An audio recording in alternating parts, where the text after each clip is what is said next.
I've removed and need to ensure changes are saved. Should I delete the April 2nd meeting? I want to delete it. I'll click on it. And each meeting has a circle with 3 dots on the left. The circle or dots offer options for actions. It says, you can view reports after the meeting ends. Regarding editing repetition, I want to change this meeting. On the left, there's a circle with 3 dots. The circle with the arrow or the circle with the 3 dots means options for actions. Click on that circle. It says you can view reports. Reports appear after the meeting ends. To edit, I want to change the meeting time. I have a meeting at 10 a.m., changing to 11 a.m. Set it to 11 a.m. to 1:30 p.m. and save. Now I changed it. Changed all meetings from 10 to 12:30, but just one meeting. I can change any meeting time. Reports after. The direct meeting are not made between you and the student. No reports appear until after the meeting ends. We will also see an example now of a report. Okay, editing the repetition. You were able to do the process of editing the repetition as we saw a while ago. I want this meeting to change. The time for my meeting tomorrow, I want to change it from 10 a.m. to 11 a.m. So we'll set it to 11 a.m. until 1:30 p.m. Then I'll save it. So now I've managed to change it. I changed all my meetings from 10 to 12:30, but I was able to change just one meeting. So I can change the time for any of the meetings. Now regarding the meeting time, it's very easy to delete a meeting like the one on April 2nd. I can delete it easily. I'll just go ahead and delete it. You'll notice that we've worked on the dates of February 2nd, March 2nd, and May 2nd, but the date that was on April 2nd is no longer available. Also, you'll notice that all these meetings are still upcoming and none of them have started yet. The meeting time is very normal in one of the meetings. Okay, I can delete the meeting on April 2nd without any problem.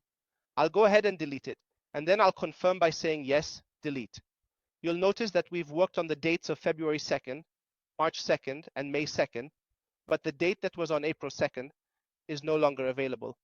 Also, you'll see that all these meetings are still upcoming, and none of them have started yet.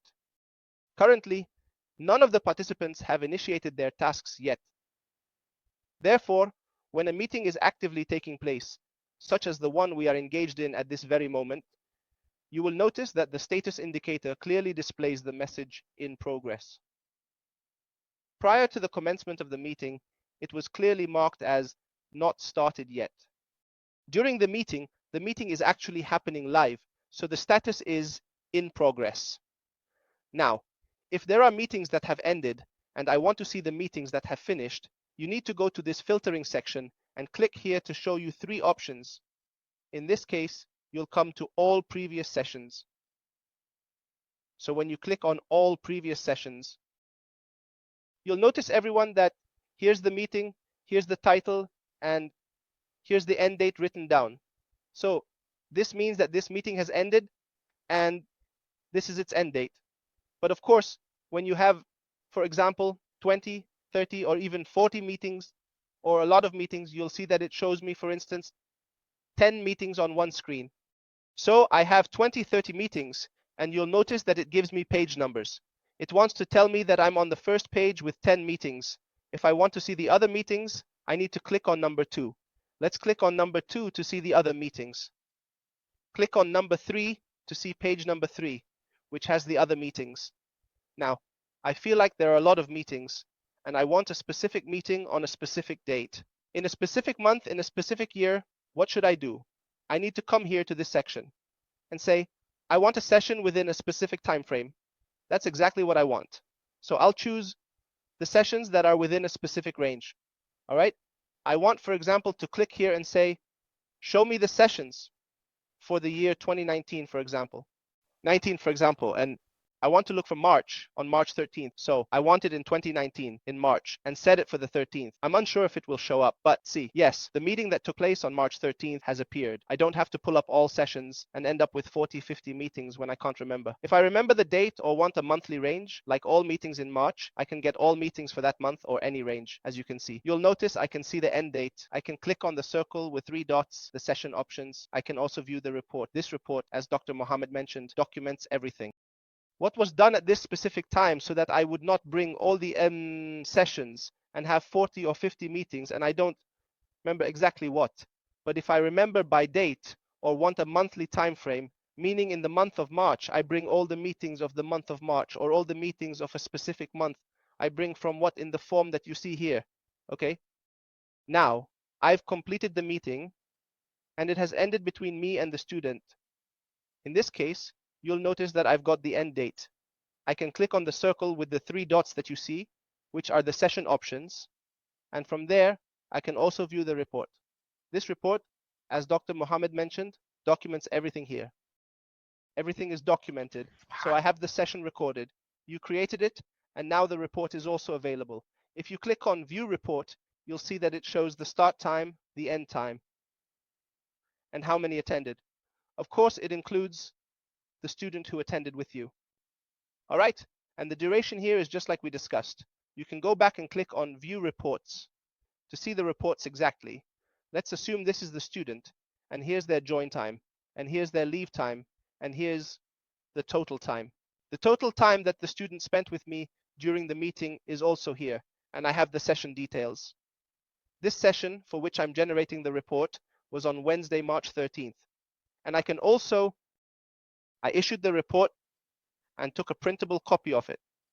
This gives me a file with the report in PDF format, but exporting to CSV shows me the report in Excel format.